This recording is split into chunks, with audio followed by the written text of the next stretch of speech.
یعنی بڑی معذرت کے ساتھ مجھے یہ بات کرنی پڑے گی کہ اتنا کالا جادو، ہر تیسرے آدمی کو کالا جادو، ہر تیسرے آدمی کو.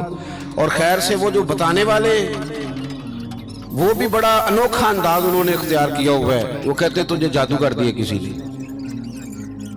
کس نے کہا کہ یہ مجھے بتانے کا حکم نہیں، مجھے شرارت کا حکم تھا، شرارت میں نے کر دی، اب تو گھر جا کے سوچتا رہے. اسی طرح ڈھیروں قسم کے ملنگ ہمارے کھاتے پڑ گئے، ٹال پہنے ہوئے، اور وہ آ گئے. وہ لوگوں کو قسمت کا حال بتاتے ہیں. آپ کا تو مجھے نہیں پتا، میں نے اپنے دیہاتوں میں دیکھا ہے کہ وہ سونا بھی ڈبل کرتے تھے، بعد میں پتہ چلتا تھا سنگل بھی غائب ہو جاتا تھا. ہنسے نہیں جی، اونچا نہیں ہنسنا چاہیے کبھی بھی. یہ محافل ہے ہماری، سنجیدہ ماحول ہے. میری بات پہ آپ توجہ کریں گے عزیز کہ آپ اوہام پرستی کا شکار نہ ہوں، ورنہ آپ اور نبی پاک صلی اللہ علیہ وسلم نا جگہ جگہ حضور ہمیں ذوق دیتے، سمجھاتے کہ تم نے اپنی توجہ اللہ رسول کی جانب رکھنی ہے، تم نے الجھنا نہیں، ورنہ آپ کیسے میدان میں نکلیں گے.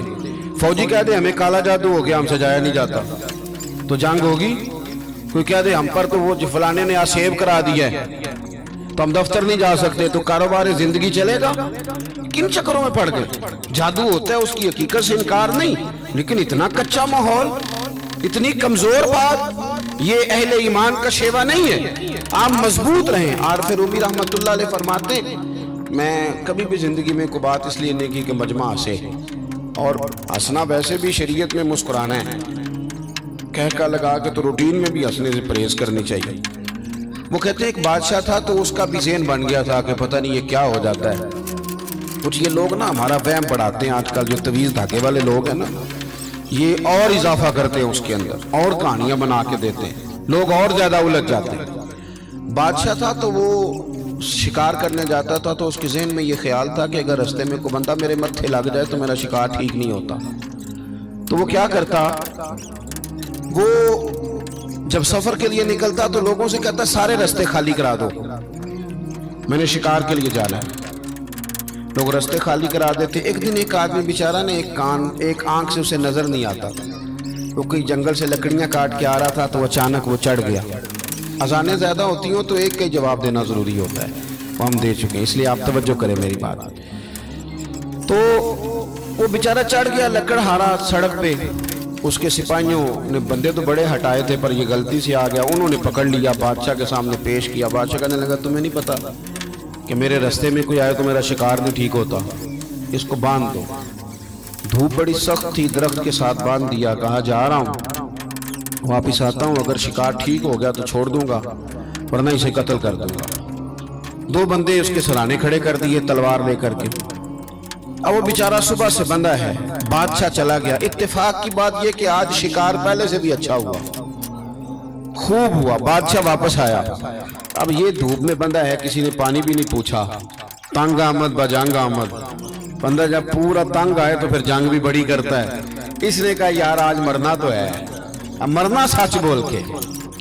بادشاہ نے کہا اسے کھول دو، آج میرا شکار بڑا اچھا ہوا ہے، لہذا اسے کچھ نہیں کہنا، کھول دو. رسیاں کھول دی تو پتہ کا شخص کہتا بادشاہ ایک بات کر لوں میں بھی، مار تو جانا ہی ہے، پر ایک بات کر لوں. کہنے لگا کرو. کہنے لگا تم نے صبح میرا منہ دیکھا تھا، تمہارا شکار بڑا اچھا ہوا ہے، دن بڑا اچھا گزرا ہے، پر میں نے آج سویرے تمہارا منہ دیکھ لیا تھا، تو دیکھو میرا بیچارے کا کیا حال ہوا ہے کہ صبح سے یہاں. اب تم بتاؤ منحوس میں ہوں کہ تم ہو؟ نحوست میرے اندر کہ تمہارے اندر؟ میں اگر کوئی جوان آدمی میرے ساتھ آ کے یہ بات کرتا ہے نا کہ میری فلان ہو گیا تو میں بڑا، تم مجھے اس پہ غصہ آتا ہے. میں کہتا ہوں آپ اس عمر میں یہ کام کریں گے تو بزرگوں کو کون سہارا دے گا؟ ضعیفوں اور کمزوروں کو کون اٹھائے گا؟ آپ اتنی کچی باتیں کرتے ہیں. اور یہاں پیروں نے بھی عجیب تماشا گھڑا ہوا ہے. سویرے 9 بجے بیٹھ جاتے ہیں تعویذ لکھنے. آپ قرآن شریف کا درس کب دیں گے؟ آپ حدیث پاک کب پڑھائیں گے؟ آپ ان کو اصول فقہ کب بتائیں گے؟ پیر صرف دین کا نمائندہ ہوتا ہے جس نے رب رسول کا دین پڑھنا ہے اور آگے پڑھانا ہے، جس نے لوگوں کو وہاں سے دین سیکھ کے آگے سکھانا ہے.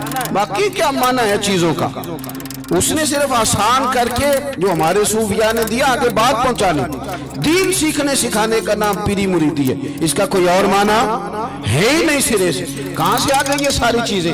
حدیث سنیے، بخاری میں موجود ہے، مسلم میں موجود ہے. حضرت ابو ہریرہ رضی اللہ تعالیٰ عنہ فرماتے ہیں نبی پاک علیہ السلام کے